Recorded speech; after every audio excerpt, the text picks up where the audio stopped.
Hello friends, good morning. Myself Rahul Tanaji Parmane. I am from Kolhapur, uh, Maharashtra. I have completed I have completed my BTech from one of the great university of Maharashtra, that is Shivaji University Kolhapur, and by MTech in chemical engineering from one of the oldest university of India, that is IIT BHU, Banaras Hindu University, Varanasi. After that, I had experience of 3 years experience of gate coaching in my own institute, and then also I have experience of assistant professor in one of the institute, that is DY Patil College of Engineering, Kolhapur. So now I am here to talk with about the chemical engineering field, that is one of the vast engineering field. So let's start about this field. Basically, nowadays we see that the scope of engineering field, okay, means see, जैसे अभी क्या हो रहा है कि हम देखते हैं कि जैसे इंजीनियरिंग फील्ड का स्कोप है, जो बच्चे बोलते हैं कि इंजीनियरिंग होके क्या करेंगे, इंजीनियरिंग का क्या फ़ायदा है, जॉब नहीं मिल रही, ये हो रहा है वो हो रहा है, ऐसे हो रहा है. So let's see that the chemical engineering is different than other engineering like that, because chemical engineering is the field which is the bridge between the science and technology, because the chemical engineering start from basic science, that is chemistry, and it is end to at the technology. So chemical engineering जैसा आपने हम देख रहे हैं कि it is not a science, it is not a technology, it is a bridge between that two different fields, that is that is chemistry and the technology. So the chemical engineer is not a one of the chemist, but is not a technologist, it is the bridge. So see, what is the difference between first of all I will divide this subject in 4 topics, that is what is the chemical engineer, what is the chemical engineering, next one is scope for chemical engineer in different industries or government organization. Then we'll see the colleges, what are the options to get admitted in the colleges, and last one is the opportunities after the graduation. That is more important topic, so we'll see later. Now see, one thing is that what is the chemical engineer or what is chemical engineering. See, we know the chemistry, also we know the chemical engineering. What is the difference between chemistry and chemical engineering? See, basic we know that the chemical reaction, that is हमें पता है कि NH3 का chemical reaction होता है, that is N2 plus 3H2 gives 2NH3. So chemistry tells us how this reaction happens, when this reaction happens, and why this reaction happens. Means हमें पता है कि chemical reaction कब होता है कि when electron transfer होता है one molecule to another molecule, that time chemical reaction will takes place. Okay, so chemical reaction will be tell us about how the reaction happens, how the molecules interact with each other, how there is a electron transformation takes place, and how we'll get the product from that particular reaction. That will be given by chemical reaction. Now what will be given by chemical engineering? So that is the question. So see,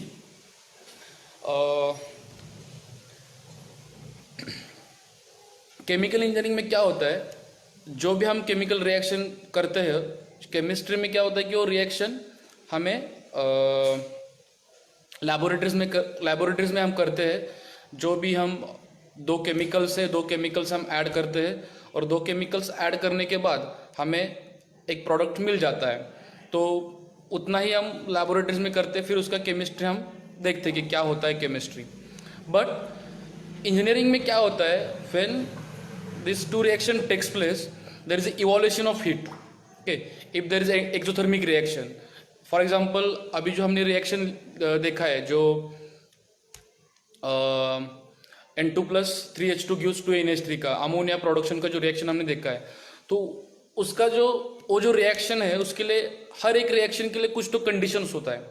तो conditions क्या होते हैं कि अब this reaction particularly for this reaction there will be required 100 to 150 degrees 150 atmosphere temperature, then 400 to 50 degrees Celsius temperature, okay, and there is required the catalyst for promoting the or speed increase the velocity of reaction or speed of reaction. So particularly what this condition we have to maintain to produce this NH3. Okay, so when we are doing this at a laboratory scale, no problem, we can maintain these conditions, but at a commercial plant means जब हम product किसी plant में product करते हैं तो क्या होता है कि वहाँ पर हमें दिस कंडीशन मेंटेन करनी पड़ती है हमें। सो वहाँ पर क्या होता है, अगर हम वहाँ पर वो कंडीशन मेंटेन करते हैं टेम्परेचर प्रेशर, तो हमें क्या लगता है वहाँ पर इक्विपमेंट्स चाहिए, okay, that particularly call we reactors. So there वहाँ पे हमें रिएक्टर चाहिए रिएक्शंस के लिए। सो हमें रिएक्टर्स में हीट ट्रांसफ़र की अरेंजमेंट चाहिए, क्योंकि हमें वहाँ पर मेंटेन करनी होती है रिएक्शंस, तो हीट ट्रांसफ़र की अरेंजमेंट हमें चाहिए होती है वहाँ पर। तो वो जो हीट ट्रांसफ़र का जो क्राइटेरिया होता है हमें, तो हीट ट्रांसफ़र हमें करनी होती है रिएक्शंस, जब एक्सोथर्मिक रिएक्शंस है तो there will be evolution of heat. So heat evolve होती है तो वहाँ से क्या होता है, हमें हीट ट्रांसफ़र करना पड़ता है। देन मोस्टली हमें अभी पता है कि N2+3H2 gives 2NH3, बट जब हम लार्ज स्केल पर प्रोडक्शन करते हैं तो हमें वहाँ पर मटेरियल बैलेंस करना पड़ता है कि हमें हाउ मच N2+H2 हमें ऐड करना होगा, देन विल गेट NH3। उसका भी अमाउंट क्या होगा वो हमें मटेरियल बैलेंस करके देखना होता है। तो ये सब हमें केमिकल इंजीनियरिंग में करना पड़ता है, जो भी मास बैलेंस है, उसका हीट बैलेंस है, और जब हम रिएक्शन करते हैं तो वहाँ पे क्या होता है, हीट इवॉल्व होते हैं तो रिएक्शन का टेम्परेचर बढ़ता है, तो टेम्परेचर डिटेक्ट करना पड़ता है। टेम्परेचर डिटेक्ट करने के बाद वो कंट्रोल करना पड़ता है, तो हमें वो कंट्रोल की सिस्टम भी बनानी पड़ती है, that is the job of chemical engineer. Heat transfer की सिस्टम बनानी पड़ती है, हीट एक्सचेंजर्स बनाने पड़ते हैं, that is the job of chemical engineer. Material balance करना पड़ता है, that is the job of chemical engineer. Then again most important parameter, जब हम कोई भी रिएक्शन करते हैं, जब हम कोई भी प्रोडक्ट बनाते हैं, तो उसका हमें क्या करना पड़ता है, इकोनॉमिकल एनालिसिस करना पड़ता है। अगर हम NH3 प्रोड्यूस कर रहे हैं और हमने अगर समझो कहीं कुछ अमाउंट NH3 प्रोड्यूस कर दिया, उसकी कॉस्ट समझो 100 रुपीज़ है, तो क्या होगा उसके लिए, अगर हम रॉ मटेरियल्स और प्रोसेस हम जो भी यूज़ कर रहे हैं उसकी कॉस्ट अगर 200 रुपीज़ हो गई तो that is not economical feasible. So हमें क्या करना पड़ेगा, देखना पड़ेगा कि वो इकोनॉमिकली फिजिबल है क्या नहीं। तो जो भी हम इक्विपमेंट डिज़ाइन करेंगे, प्रोसेस डिज़ाइन करेंगे, उसको हमें क्या करना पड़ेगा, इकोनॉमिकली फिजिबल बनाना होगा। जो भी हमें प्रोडक्ट बना रहे हैं वो प्रोडक्ट हमें क्या होगा, इकोनॉमिकल होना चाहिए। So that is the role of chemical engineer. जो भी हम प्रोडक्ट बनाते हैं वो इकोनॉमिकल। जब एक केमिस्ट लैब में रिएक्शन बनाता है तो उसको कोई प्रॉब्लम नहीं है, वो क्या करता है, वो सिर्फ 2 कंपोनेंट ऐड करता है, उसकी रिएक्शन लेता है, प्रोडक्ट मिलता है, और फिर उसका एनालिसिस करता है कि क्या हो रहा है, कैसे ट्रांसफॉर्मेशन हो रहा है, क्या हो रहा है।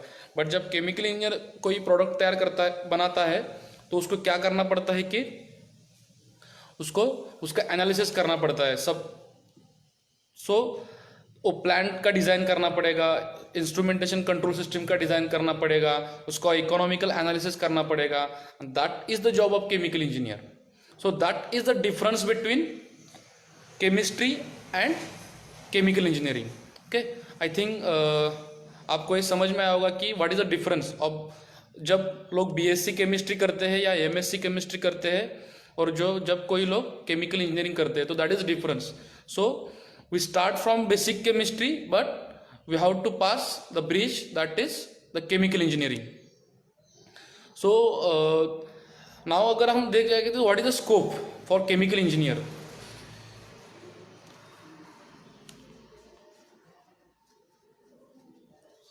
Yes. Uh, Give us example day to day chemical used in our daily life.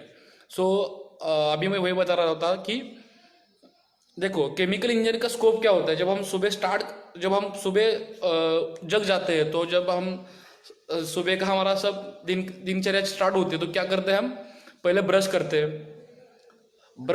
तो जो ब्रश बनता है वो प्लास्टिक का है, दैट इज वन केमिकल. जो भी हम टूथपेस्ट यूज करते हैं दैट इज वन केमिकल, वो भी केमिकल से ही बनता है. उसके बाद हम नहाने के लिए जाते हैं बाथ के लिए, तो जो हम बकेट यूज करते हैं that is plastic, that is chemicals. Okay. Then जो भी हम फूड्स वगैरह लेते हैं that is also chemicals. Food industry is also one allied part of chemical industry. जो भी हम घर में हमारे कलर्स होते हैं, वायर्स होती है, वो भी सब केमिकल से बनती है. पाइप्स होती है, वो भी पॉलीमर्स है, वो भी केमिकल इंडस्ट्री से आता है. In this world there are 70,000 products will be that is produced by chemical engineers और केमिकल इंडस्ट्रीज. ओके. सो जहाँ पर भी हम देख के जितने भी प्रोडक्ट्स हमें दिखाई देते हैं वो केमिकल इंजीनियर ही बनाता है. मतलब कलर्स देखो, प्लास्टिक्स देखो, रबर, शुगर, जितने भी हम प्रोडक्ट देखते हैं वो क्या होता है केमिकल्स ही इंजीनियर बनाता है. So there is a vast area for chemical engineer to works. जैसे हम अभी आपको इंडस्ट्री के एग्जांपल देता हूँ कि सी फाइन केमिकल्स होते हैं. देन हम day to day cosmetics use करते हैं, परफ्यूम्स यूज करते हैं, that is also chemicals. Okay, so that industry also part of chemical industry. हम पेट्रोकेमिकल्स यूज करते हैं. पेट्रोकेमिकल्स होते हैं, पेट्रोलियम होता है, that is the chemical industry part. Again pharmaceutical industry also required chemicals to produce medicines, vaccines. Okay, that is also part of chemical engineering. Rubber industries, हम tyre use करते हैं, different types of rubber हम use करते हैं, that is also part of chemical industries. हम cement use करते हैं, that is part of chemical industries. Colours, we know that Asian Paints, different types of Nerolac, these are also color industries or part of chemical industries. So there also chemical engineer can work. So बहुत सारे product है जहाँ पर हम glass industries होती है वहाँ पर भी हम केमिकल्स यूज करते हैं. सो ये जितने भी प्रोडक्ट्स है, टेक्सटाइल इंडस्ट्रीज है, टेक्सटाइल इंडस्ट्री में भी हम जो भी क्लॉथ्स है, जो भी कलर्स है, वो भी केमिकल इंडस्ट्रीज है. So these are number of chemical industries day to day life में हम यूज़ करते हैं. जितने भी हम प्रोडक्ट यूज़ करते हैं उसमें बहुत सारे प्रोडक्ट है क्या केमिकल इंडस्ट्री से आते हैं. Okay. So that is so जो भी इंजीनियर होगा, केमिकल इंजीनियर बनेगा, उसके लिए बहुत सारा एरिया है जॉब के लिए. फाइन केमिकल्स होते हैं, एरोमेटिक्स होता है, परफ्यूम्स होते हैं, देन बेसिक केमिकल्स होते हैं जैसे NaOH हुआ जो हमें सोप के लिए लगता है, H2SO4 हुआ, NH3 हुआ, HNO3 हुआ, नाइट्रिक एसिड. वैसे जो भी एसिड्स होते हैं जो हम डे टू डे लाइफ में यूज़ करते हैं. सो दीज आर ये जो केमिकल्स है इसकी बहुत सारी इंडस्ट्रीज हमें कोस्टल एरियाज में मिलती है. जैसे गुजरात में हम देखते हैं बहुत सारे, गुजरात केमिकल इंडस्ट्री का हब है गुजरात. उसके बाद महाराष्ट्र में हम जाएंगे तो मुंबई में है पनवेल, तळोजा, देन चिपलून, रत्नागिरी में. उसके बाद महाड़ है, वहाँ पर बहुत सारे केमिकल इंडस्ट्रीज है जहाँ पर फाइन केमिकल्स और स्पेशलिटी केमिकल्स और different types of basic chemicals भी बनते हैं. एक पार्ट रह गया जो है फार्मास्यूटिकल और फर्टिलाइजर इंडस्ट्रीज. फर्टिलाइजर इंडस्ट्री में भी बहुत सारे केमिकल्स लगते हैं. हमें पता है कि फर्टिलाइजर में mostly nitrogen, phosphate and potash होता है. वो भी पूरा के पूरा केमिकल इंडस्ट्रीज से आता है. और फर्टिलाइजर में फर्टिलाइजर उससे बनता है. सो chemical engineer has a vast scope in different types of industries. उसके बाद ये सब हो गया मैन्युफैक्चरिंग और प्रोडक्शन हब्स. उसके बाद होता है कि उसके बाद होता है हमें डिज़ाइन इंडस्ट्रीज. जो भी जितने भी केमिकल इंडस्ट्रीज है उसको उसका जो प्लांट बनता है तो डिज़ाइन करने पड़ते हैं उसको. जो मैंने अभी बताया कि अगर NH3 बनाना है तो उसके लिए एक रिएक्टर बनाना पड़ेगा, उसके लिए हीट एक्सचेंजर बनाना पड़ेगा, उसके लिए इंस्ट्रूमेंटेशन एंड कंट्रोल सिस्टम बनानी पड़ेगी. तो हम ये जो हार्डवेयर बनाते हैं तो उसका पहले सॉफ्टवेयर मतलब उसकी प्रोसेस बनानी पड़ती है. तो उसको हम कहते हैं कि केमिकल डिज़ाइन और process design. So this process design, वो जो प्रोसेस डिज़ाइन है वो भी हमें बनाना पड़ता है.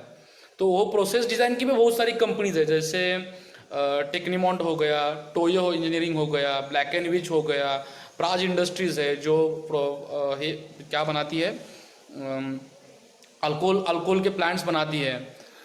सो बायो अल्कोहल की प्लांट्स बनाती है. तो बहुत सारी इंडस्ट्रीज है कि जो डिज़ाइन में काम करती है. उसके बाद हमें रिसर्च एरिया भी होता है. आप लोग रिसर्च में भी जा सकते हैं, जैसे R&Ds होती है. हर एक कंपनी में रिसर्च एंड डेवलपमेंट की एक भाग होता है. उसमें नए नए केमिकल्स बनाते हैं, नए नए टेक्नोलॉजीज बनाते हैं. तो वहाँ पर भी क्या होता है कि जो भी मास्टर कोर्स कंप्लीट किए, जो भी PhD कोर्स कंप्लीट किए, वो लोग वहाँ पर रिसर्च करते हैं कि नए केमिकल्स, कुछ नई प्रोसेस, कुछ नई टेक्नोलॉजी, केमिकल टेक्नोलॉजी वहाँ पर वो बनाते हैं. सो बहुत सारी इंडस्ट्रीज है जो जहाँ पर आप काम कर सकते हैं. यहाँ पर what are the skill required to become an chemical engineer. Okay, सो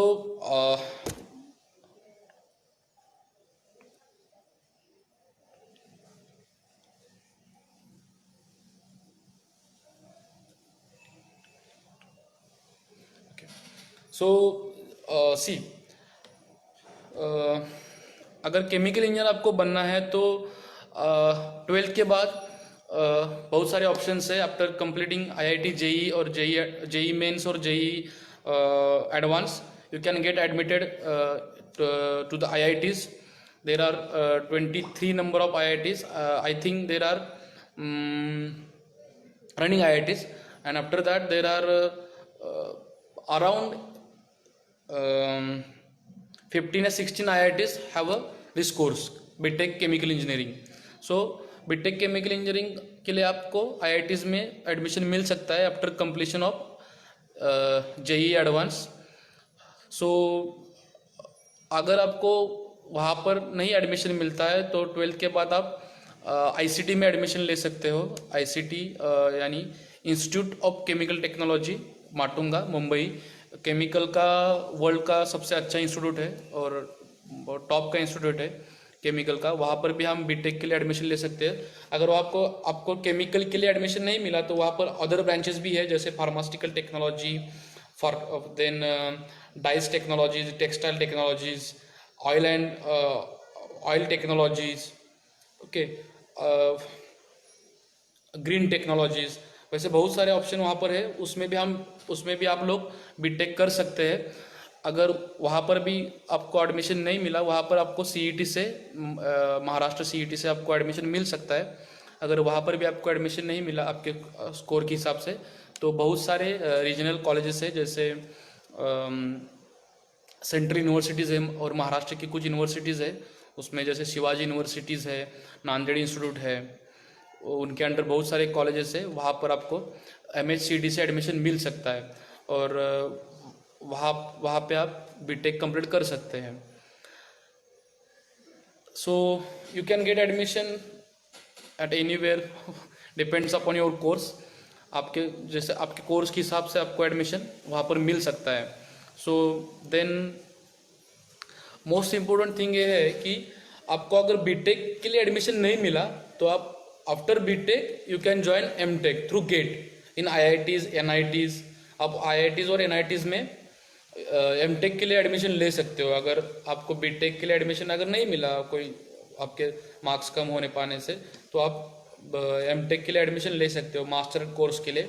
और आप also you can take admission for direct PhD से के लिए, डायरेक्ट पीएचडी के लिए फिर भी आपको एडमिशन मिल सकता है, बट उसके लिए वक्त एक क्राइटेरिया होता है, you have to crack a GATE examination after your graduation. So after your graduation, you have to crack GATE examination. Then you will get admission in IITs, NITs, or central universities, ICT. So you will get admissions. Uh, there are a lot of options. Okay. Next is that how sanitizer are made. Why it is more important? Does this will boom the chemical engineering stream? Nice. जैसे मैंने बताया कि जो last मेरा point है, what are the opportunities after the graduation BTech chemical engineering. So see, अभी मैंने बताया कि there are lot of industries. First of all मैं स्टार्ट करता हूँ PSU से और गवर्नमेंट ऑर्गेनाइजेशन से. After BTech, if you are completing after BTech, if you write a GATE examination and you crack this examination with good marks and good all India rank, then you will get job in PSUs, public sector undertakings, that is ONGC, oil and natural gas, IOCL, Indian Oil Corporation Limited, then BPCL, HPCL, these are petroleum and gases companies. Then you will get a job in fertilizer industry, that is NFL, RFL, RCF, राष्ट्रीय chemical fertiliser Mumbai, NFL इन दिल्ली, हरियाणा में है. तो वहाँ पर भी आपको admission, आपको job मिल सकता है. उसके बाद you can get job in BR से, that is Bhabha Atomic Research Centre. You can get job in ISRO also. You can get job also in DRDO through GATE examination. Okay, यहाँ पर आपको scientist officer की job मिल सकती है अगर आप बीटेक के बाद आपका गेट का रैंक अच्छा आता है. तो गेट अगर आप अच्छी रैंक से कंप्लीट करते हैं तो आपको वहाँ पर एडमिशन मिल सकता है. और गेट के बाद आपको एमटेक के लिए भी IITs और NITs में अभी मैंने बताया जैसे आपको एडमिशन मिल सकता है. नेक्स्ट जो है, आपको बाकी फिर प्राइवेट कंपनीज में भी जॉब मिल सकता है. जैसे हमने बताया कि बहुत सारे प्राइवेट कंपनीज है, फर्टिलाइजर कंपनीज है, फार्मास्यूटिकल कंपनीज है, और बहुत सारी इंडस्ट्रीज है, जैसे डिज़ाइन इंडस्ट्रीज है, वहाँ पर भी आपको जॉब मिल सकता है. सो आपको बहुत सारी जगहों पे केमिकल इंजीनियरिंग के बाद जॉब मिल सकता है. Now see, there is one question is that how sanitizer are made, why it is important, does this will boom the chemical engineering stream. जैसे अभी बता जा रहा है कि आफ्टर दिस कोविड-19 लॉकडाउन, जैसे अभी जब लॉकडाउन स्टार्ट हुआ है 22-23 मार्च से, तब से क्या होता है कि हमें लग रहा है कि हमें हर दिन हम न्यूज़ पढ़ते हैं कि केमिकल इंडस्ट्री पूरा इंडस्ट्रियल एरिया थोड़ा घाटे में जाएगा या लॉस हो रहा है, और उसके बाद लॉस भी होगा. तो बाकी इंडस्ट्री का मुझे पता नहीं है, लेकिन मुझे ये तो लगता है कि मेरे हिसाब से कि chemical industry will definitely boost और boom after this lockdown. Because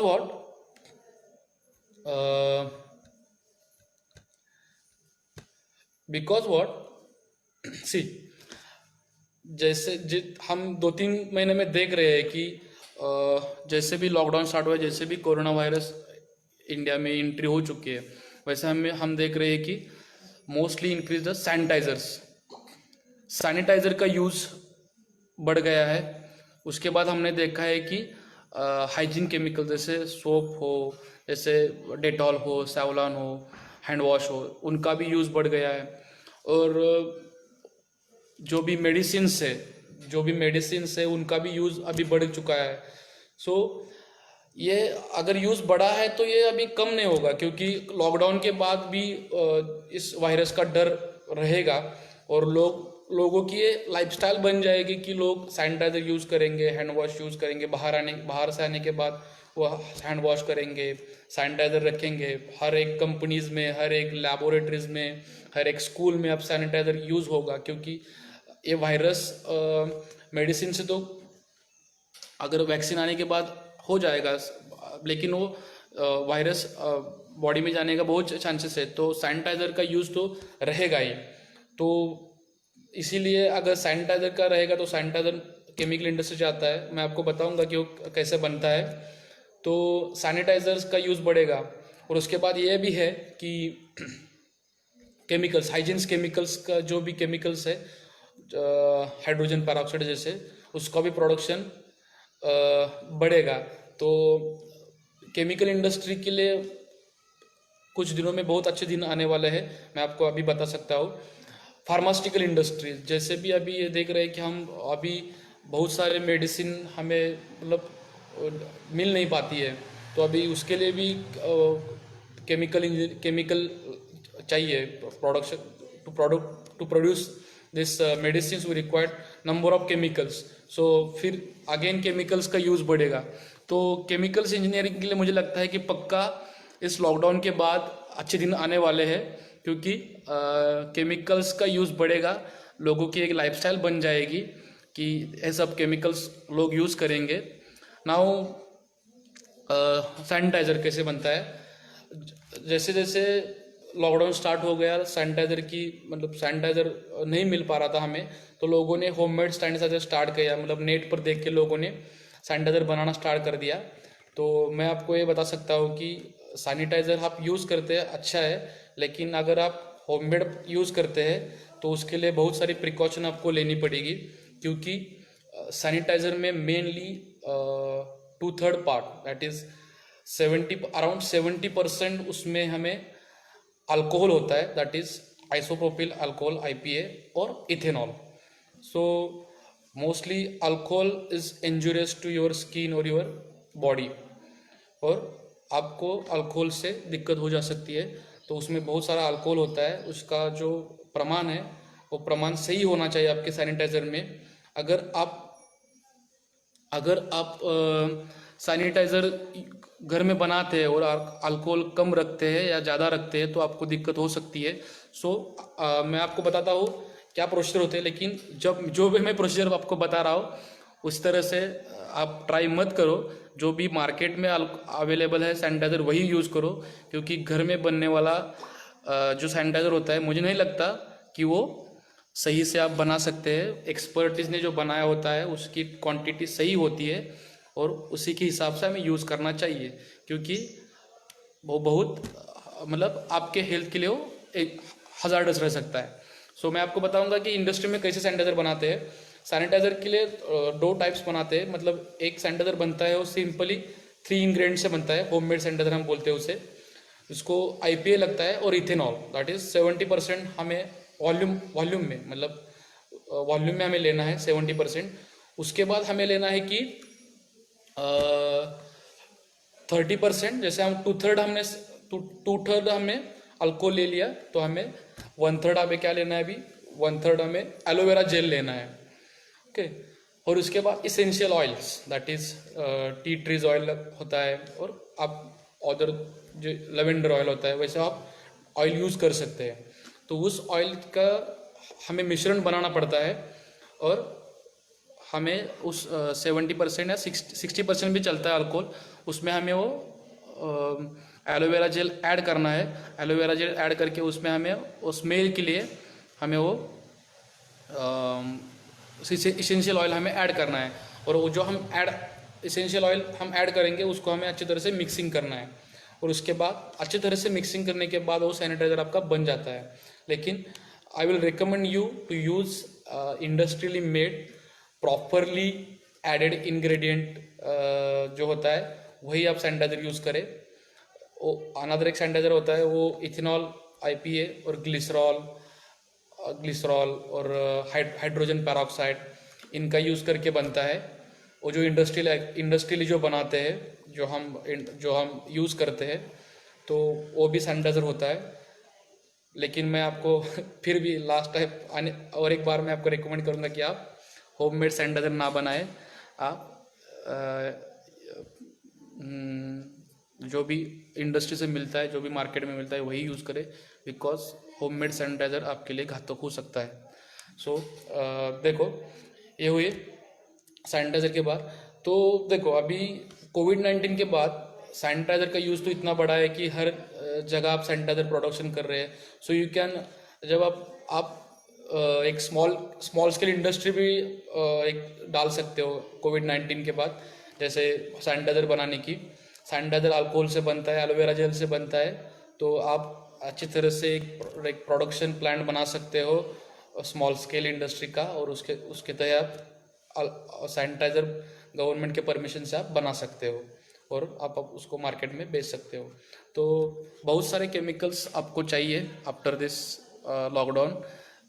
तो मुझे नहीं लगता कि केमिकल इंडस्ट्री को कोई लॉस हो जाएगा इस कोविड-19 का, इसका फ़ायदा ही हो जाएगा। तो यह है कि बहुत सारे ऑप्शंस आपको है।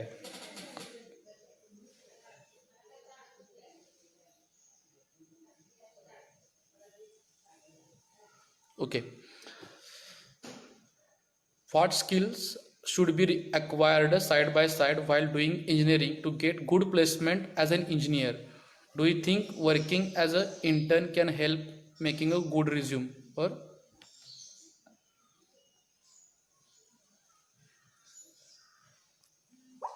acquire good packages? Nice. जब हम केमिकल इंजीनियरिंग करते हैं तो कोई भी इंजीनियरिंग हो तो मोस्ट इम्पोर्टेंट पार्ट है कि basic knowledge of particular field, मतलब केमिकल इंजीनियरिंग का जो बेसिक नॉलेज है वो आपको आना ही चाहिए। जैसे अगर केमिकल इंजीनियरिंग में बेसिक नॉलेज आपको देखा जाए तो केमिकल का बेसिक होता है units, mostly units and conversion. Next one होता है केमिकल का केमिस्ट्री पार्ट आपको आना चाहिए। उसके बाद उसमें होता है, मैं आपको एक दो चार सब्जेक्ट बताता हूँ जो केमिकल इंजीनियरिंग के बहुत बेसिक सब्जेक्ट होते हैं, जैसे कि fluid mechanics, chemical engineering, thermodynamics. Next one is mass transfer, heat transfer, and last one is the chemical reaction engineering. ये जो 5 सब्जेक्ट्स है उसमें आप परफेक्ट होने चाहिए। अगर आपको अच्छी प्लेसमेंट चाहिए, आपको इस 5 सब्जेक्ट का बेसिक आना चाहिए, तभी आप अच्छी तरह से लोग समझते हैं कि आपने अच्छी तरह से केमिकल इंजीनियरिंग का पूरा पढ़ा है। आपको ये 5 सब्जेक्ट सही तरह से आने चाहिए। उसके बाद होता है आपका कम्युनिकेशन स्किल। आपको आपने जो भी पढ़ा है वो आपको लोगों के सामने प्रेजेंट करना आना चाहिए। जैसे कि हम फ्लूइड पढ़ा है, हीट पढ़ा है, मास ट्रांसफर पढ़ा है, आपको वो सब लोगों के सामने अच्छी तरह से प्रेजेंट करना आना चाहिए। आपको हम आपने क्या सीखा है आपको बताना आना चाहिए। तो ये सब स्किल आपके पास होने चाहिए। देन अगर आप किसी प्रोडक्शन फर्म के लिए या किसी डिज़ाइन फर्म के लिए आप इंटरव्यू दे रहे हैं, तो आपके क्या होता है कि आपको बेसिक ही पूछा जाता है। मतलब जैसे कि फ्लूइड मैकेनिक्स का बेसिक आपको पूछेंगे, उसमें पंप्स आते हैं, उसमें डिफरेंट मूविंग मूविंग इक्विपमेंट आते हैं। जैसे मैंने अभी बोला पंप्स आते हैं। अगर हीट ट्रांसफर में हो तो हीट एक्सचेंजर आते हैं। मास ट्रांसफर में हो तो वहाँ पर मास ट्रांसफर इक्विपमेंट आते हैं, जैसे डिस्टिलेशन कॉलम हो, एब्सॉर्बर हो। तो रिएक्शन इंजीनियरिंग में हो तो रिएक्टर्स आते हैं। तो उसका जो बेसिक्स है वो आपको आना चाहिए, और वो बहुत सिंपल होता है। अगर आप पढ़ेंगे और आप सही तरह से उसका प्रैक्टिकल नॉलेज गेन करोगे तो आपको सही तरह से आ जाएगा। तो मुझे लगता है कि अगर आप अच्छी तरह से आपके फील्ड का स्टडी करें तो आपको अच्छी प्लेसमेंट मिल जाएगी। सो these are I think Bhuvan, I think you understand what I told here. So see, मैं आपको ये बताने वाला था कि अगर आपको जैसे मेरा थोड़ा जो भी प्रवास है केमिकल इंजीनियरिंग का, मैं आपको बताना चाहता हूँ। आफ्टर कंप्लीशन ऑफ बीटेक मैंने 1 साल गेट की तैयारी की थी। जैसे मैं जॉब कर रहा था, और जॉब करने के बाद जॉब करते समय मैंने गेट का प्रिपरेशन कर रहा था। तो गेट का प्रिपरेशन करने के बाद मेरा अच्छा रैंक आ गया, तो I got admission in IIT BHU for MTech.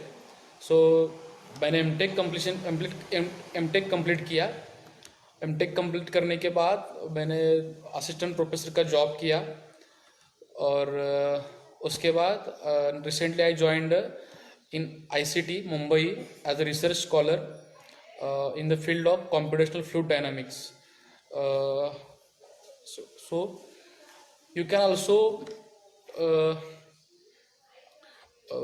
join research. Okay, after your BTech you can directly join research, or you can complete your master and then you can join research. There are two options, that is direct PhD, and after the master you can join for a research. Chemical engineering के लिए हमें BTech के बाद भी jobs है, MTech के बाद भी जॉब्स है, और रिसर्च के बाद भी जॉब्स है. After research you can get job in colleges as assistant professor, और you can get job in R&Ds, like बहुत सारी कंपनीज के R&Ds होते हैं. Also you can get job in government organisation like BARC, BAR से. Next one ISRO, DRDO. Okay, I will tell wrong form of this. BR से मतलब Bhabha Atomic Research Centre. Next one is ISRO का है Indian Space and Research organisation.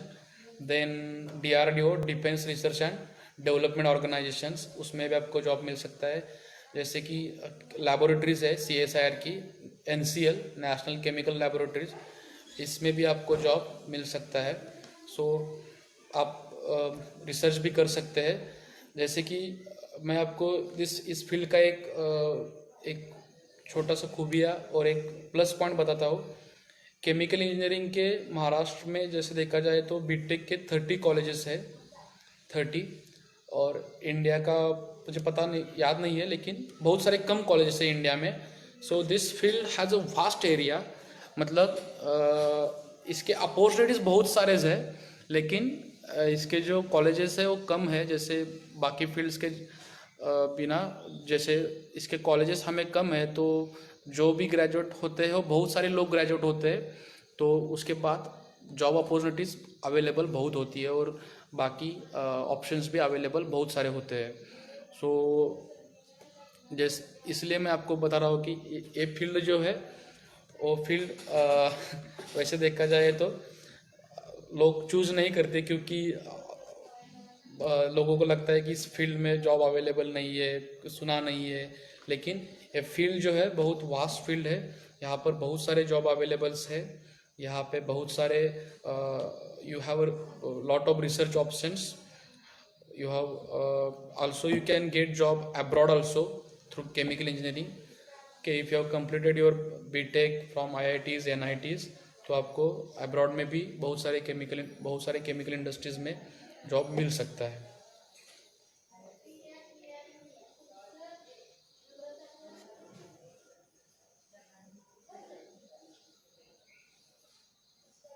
Okay, how food oil is hazardous to health? What are your recommendation on it?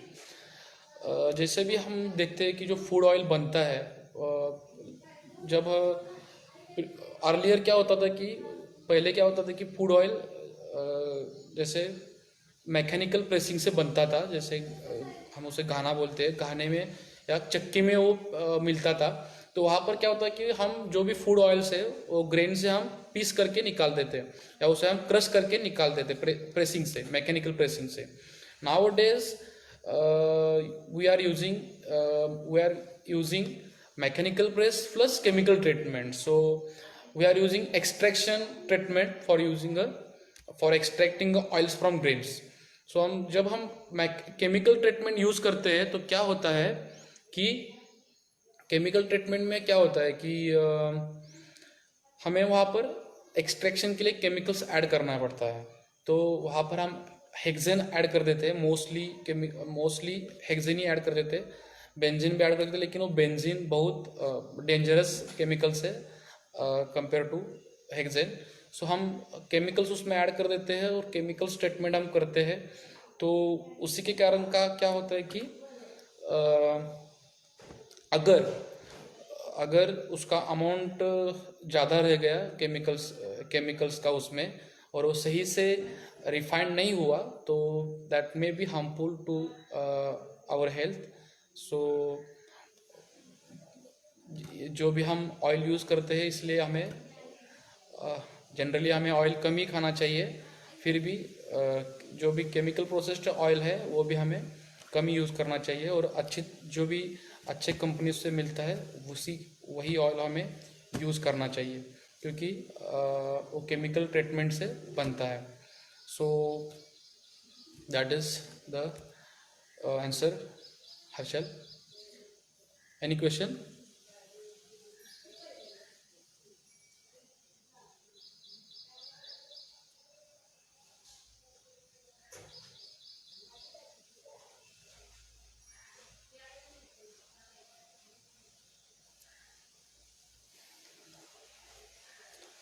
Okay. Thank you very much for hearing me here. And last यहाँ पर जो भी हमें जो अभी जो जागतिक आपत्ति हमें जो अभी है कोरोना वायरस की, तो उसमें आप सब लोग सही सलामत रहे इसके लिए मैं आप दुआ करता हूँ. एंड और जितने भी लोग इसमें अपनी ड्यूटी कर रहे हैं जैसे पुलिस है, डॉक्टर्स है, उनके लिए मैं अपनी तरफ से उनको नमन करता हूँ और उनको शुभेच्छा देता हूँ कि वो अच्छी तरह से वो काम कर रहे हैं. उनका मैं अभिनंदन यहाँ पे करता हूँ. और हर्षल, और कोई क्वेश्चन है यहाँ पर?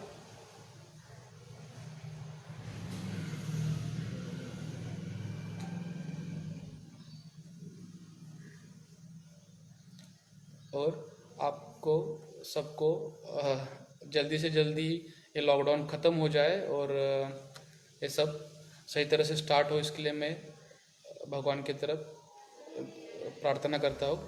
और thank you very much for hearing me here. If you have any doubt you can contact me personally about chemical engineering or about admissions in IITs, NITs, or about anything about chemical engineering. You can ask me through my through Facebook, or you can contact me also on Instagram. Okay, thank you very much.